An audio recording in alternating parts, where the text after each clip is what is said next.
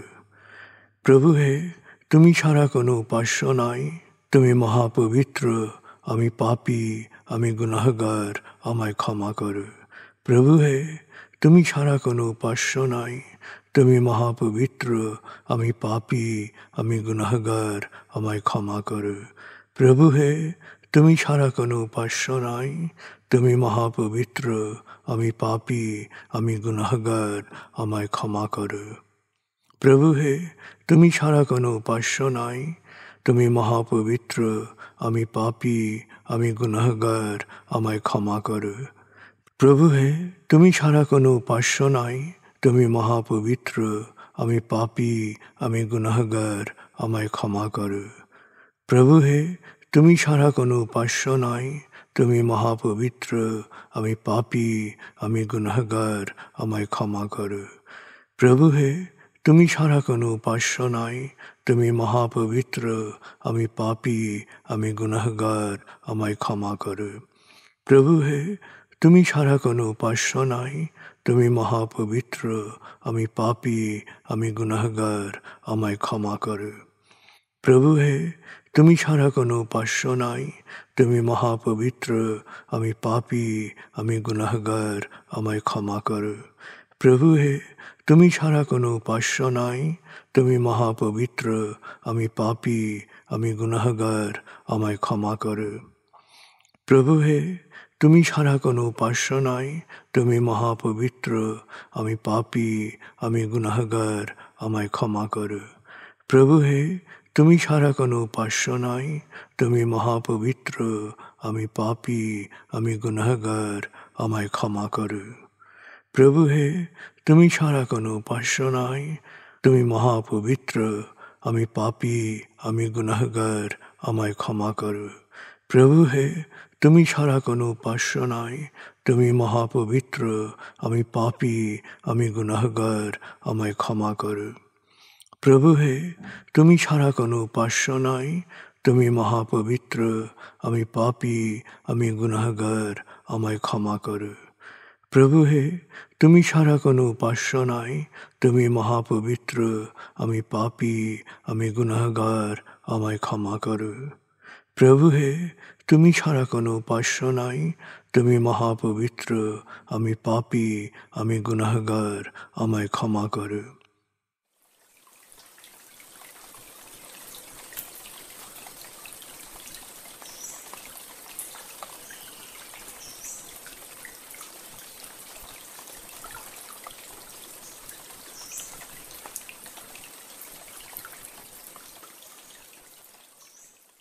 এবার আমরা সূরা তাকবীর এর মর্মবাণীর অংশ বিশেষে ডুবে যাব।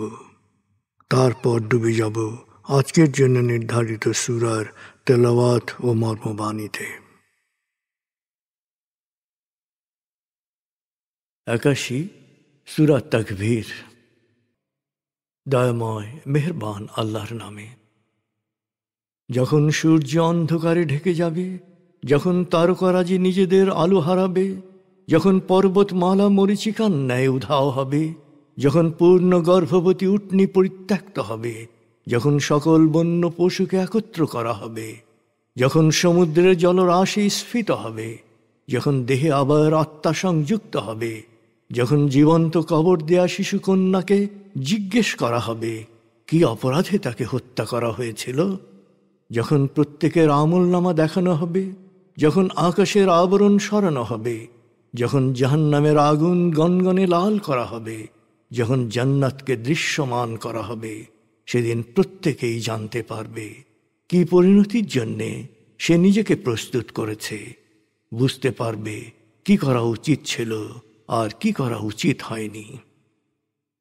সাক্ষী আবর্তনশীল নক্ষত্র, কক্ষপথে দৃশ্যমান গ্রহসমূহ যা এক সময় অদৃশ্য হয়, সাক্ষী রাতের অবসান মুহূর্ত এবং প্রভাতের আগমন কাল। নিশ্চয়ই এই কোরআন আরশের সার্বভৌম অধিপতির নিকট উচ্চ মর্যাদা সম্পন্ন সম্মানিত রসুলের মুখ নিঃসৃত, যার কথা অবশ্যই বিশ্বাসযোগ্য ও মানা উচিত।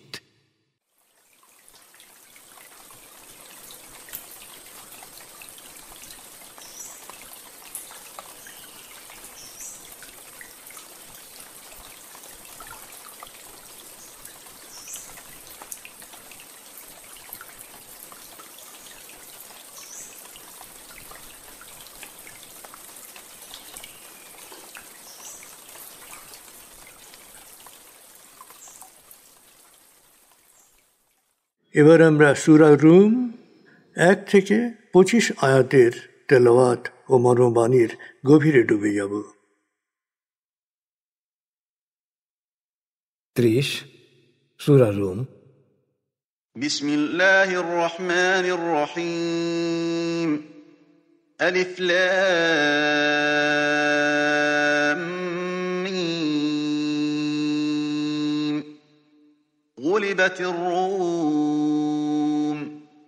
ফি আদনাল আরদি ওয়া হুম মিন বা'দি গলাবিহিম সায়াগলিবুন ফি বিদ'i সিনিন لله الأمر من قبل ومن بعد ويومئذ يفرح المؤمنون بنصر الله ينصر من يشاء وهو العزيز الرحيم وعد الله لا يخلف الله وعده ولكن أكثر الناس لا يعلمون ظاهرا من الحياة الدنيا وهم عن الآخرة هم غافلون أولم يتفكروا في أنفسهم ما خلق الله السماوات والأرض وما بينهما إلا بالحق وأجل مسمى وإن كثيرا من الناس بلقاء ربهم لكافرون أولم يسيروا في الأرض فينظروا كيف كان عاقبة الذين من قبلهم كانوا أشد منهم قوة وأثاروا الأرض وعمروها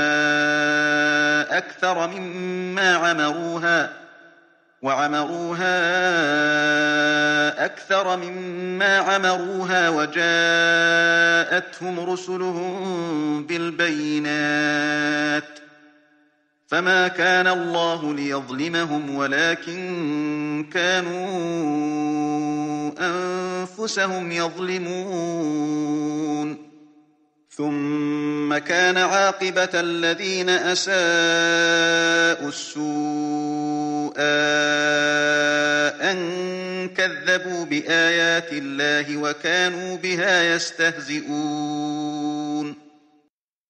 الله يبدأ الخلق ثم يعيده ثم إليه ترجعون ويوم تقوم الساعة يبلس المجرمون ولم يكن لهم من شركائهم شفعاء وكانوا بشركائهم كافرين ويوم تقوم الساعة يومئذ يتفرقون فأما الذين آمنوا وعملوا الصالحات فهم في روضة يحبرون وأما الذين كفروا وكذبوا بآياتنا ولقاء الآخرة فأولئك في العذاب محضرون فسبحان الله حين تمسون وحين تصبحون وله الحمد في السماوات والأرض وعشيا وحين تظهرون يخرج الحي من الميت ويخرج الميت من الحي ويحيي الأرض بعد موتها وكذلك تخرجون ومن آياته أن خلقكم من تراب ثم إذا أنتم بشر تنتشرون ومن آياته أن خلق لكم من أنفسكم أزواجا لتسكنوا إليها وجعل بينكم مودة ورحمة إن في ذلك لآيات لقوم يتفكرون ومن آياته خلق السماوات والأرض واختلاف ألسنتكم وألوانكم إن في ذلك لآيات للعالمين ومن آياته منامكم بالليل والنهار وابتغاؤكم من فضله إن في ذلك لآيات لقوم يسمعون ومن آياته يريكم البرق خوفا وطمعا وينزل من السماء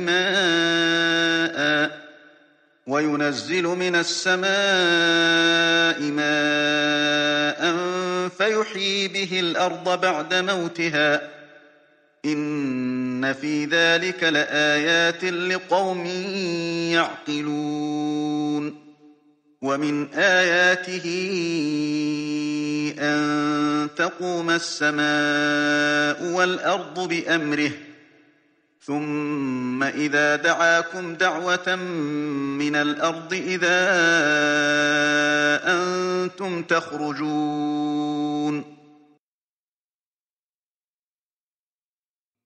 দয়াময় মেহেরবান আল্লাহর নামে। আলিফ লাম মিম। রোমানরা নিকটবর্তী অঞ্চলে পরাজিত হয়েছে, কিন্তু এই পরাজয় সত্ত্বেও কয়েক বছরের মধ্যে ওরা বিজয়ী হবে।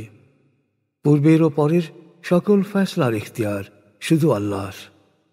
একদিন আল্লাহর দেয়া বিজয় বিশ্বাসীরা আনন্দিত হবে। তিনি যাকে ইচ্ছা বিজয় দান করেন। তিনি মহাপরাক্রমশালী, পরম দয়ালু। আল্লাহ বিজয়ের প্রতিশ্রুতি দিয়েছেন। আল্লাহ কখনো প্রতিশ্রুতি ভঙ্গ করেন না, কিন্তু অধিকাংশ মানুষই তা বোঝে না। ওরা পার্থিব জীবনের দৃশ্যমান বিষয় শুধু জানে, কিন্তু চূড়ান্ত নিগূঢ় সত্য সম্পর্কে ওদের কোনো জ্ঞানই নাই। ওরা কি কখনো নিজেদের বিচার বুদ্ধি প্রয়োগ করতে শিখবে না? আল্লাহ এক অন্তর্নিহিত সত্য প্রকাশের উদ্দেশ্যে মহাকাশ ও পৃথিবী এবং এর মাঝে সব কিছু যথাযথভাবে সৃষ্টি করেছেন নির্দিষ্ট সময়ের জন্যে। কিন্তু অনেকেই মহাবিচার দিবসে প্রতিপালকের সাথে সাক্ষাতের কথা অবিশ্বাস করে। ওরা কি পৃথিবীতে ভ্রমণ করেনি? ওরা কি দেখেনি ওদের পূর্বসূরীদের পরিণাম কি হয়েছিল? শক্তিতে ওরা ছিল এদের চেয়েও প্রবল। ওরা জমি চাষ করত ও ফসল ফলাতো এদের চেয়ে বেশি। ওদের কাছে ওদের রসুলরা সত্যের সুস্পষ্ট নিদর্শন নিয়ে এসেছিল। আল্লাহ ওদের উপর কোনো অন্যায় করেননি। ওরা নিজেরাই নিজেদের উপর জুলুম করেছে। যারা অন্যায় করেছিল স্বাভাবিকভাবেই তাদের পরিণতি হয়েছে করুণ। ওরা আল্লাহর বাণীকে প্রত্যাখ্যান করেছে আর তা নিয়ে হাসি তামাশা করেছে।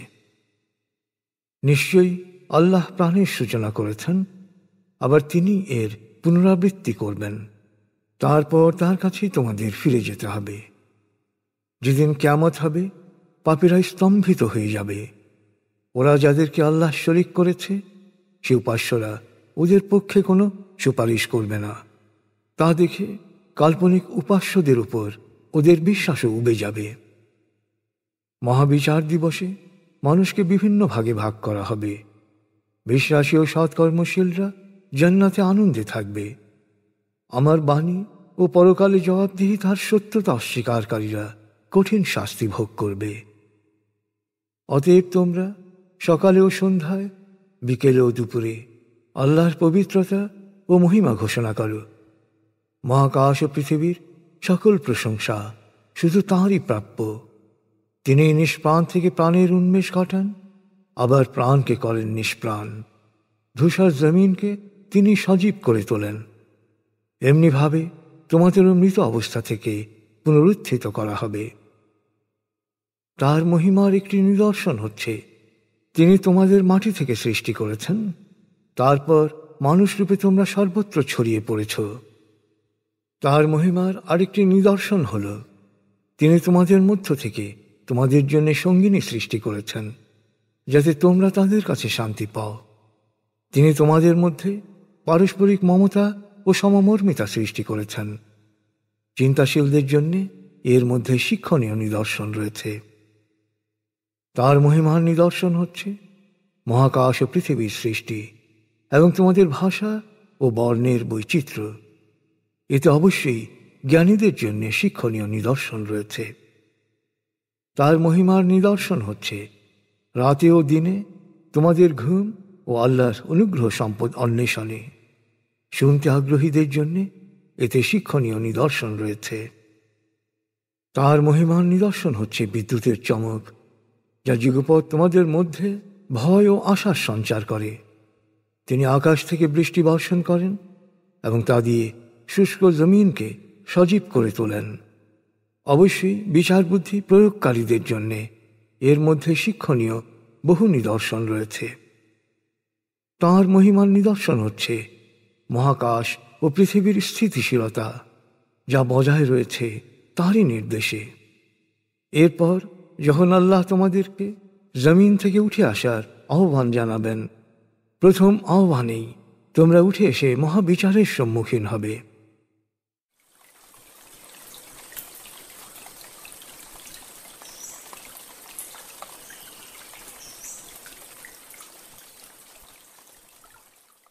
আপনি এতক্ষণ মর্মবাণীর গভীরে ডুবেছিলেন। এবার আপনার মনে মর্মবাণীর যে বিষয়গুলো দাগ কেটেছে সেই বিষয়গুলোর ভাবনায় ডুবে যান।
এবার আমরা জিকির ও দোয়ার গভীরে ডুবে যাব।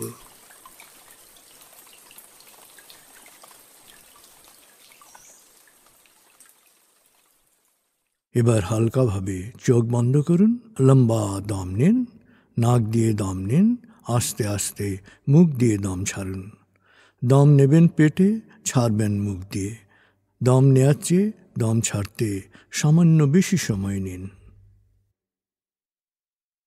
দম নিতে নিতে ভাবুন প্রকৃতি থেকে আফুরন্ত প্রাণশক্তি শরীরে প্রবেশ করছে, আর দম ছাড়তে ছাড়তে ভাবুন শরীরের সকল দূষিত পদার্থ বাতাসের সাথে বেরিয়ে যাচ্ছে।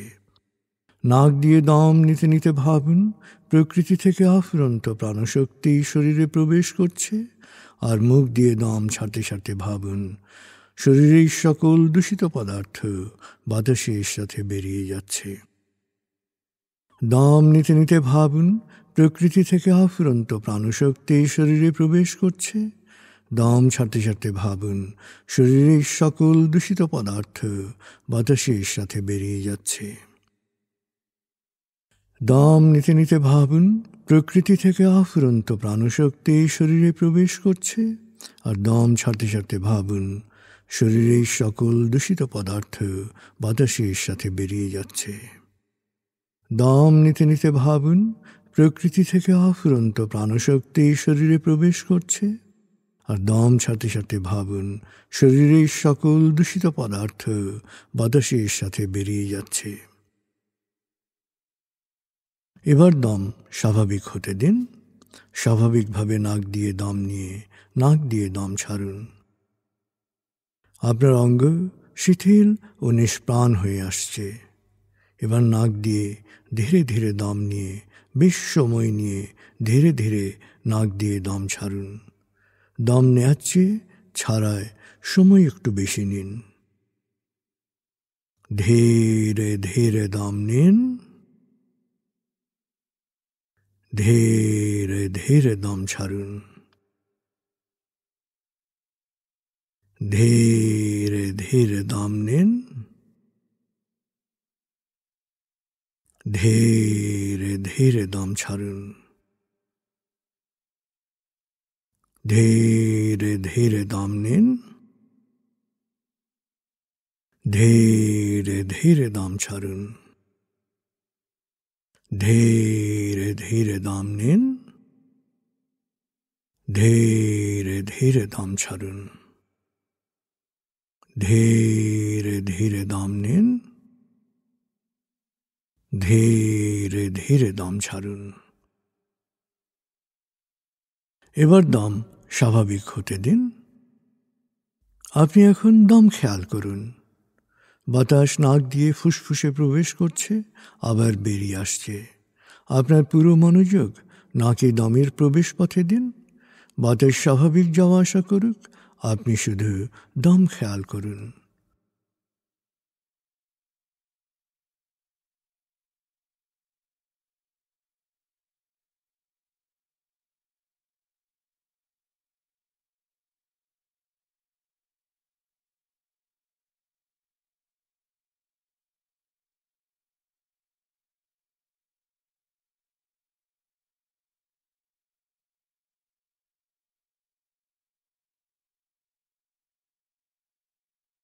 অনুভব করুন আপনার শরীর ভারী লাগতে শুরু করেছে।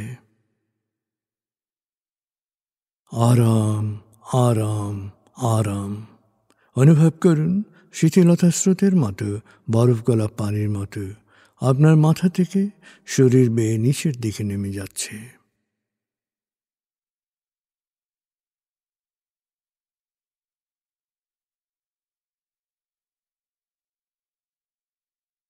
আপনি এখন পুরোপুরি শিথিল। শিথিলায়নের গভীর স্তরে প্রবেশ করেছেন আপনি। আপনার ব্রেন ওয়েভ বিটা স্তর থেকে নেমে গেছে আলফায়। মনের বাড়ির পথে আপনি এখন আলফা স্টেশনে এসে পৌঁছেছেন। এই স্টেশনে আপনার জন্য রয়েছে বিশেষ ওয়েটিং রুম। আলফা স্টেশন থেকে আপনি এখন মনের বাড়িতে যাচ্ছেন। আমি গণনা শুরু করছি। 19,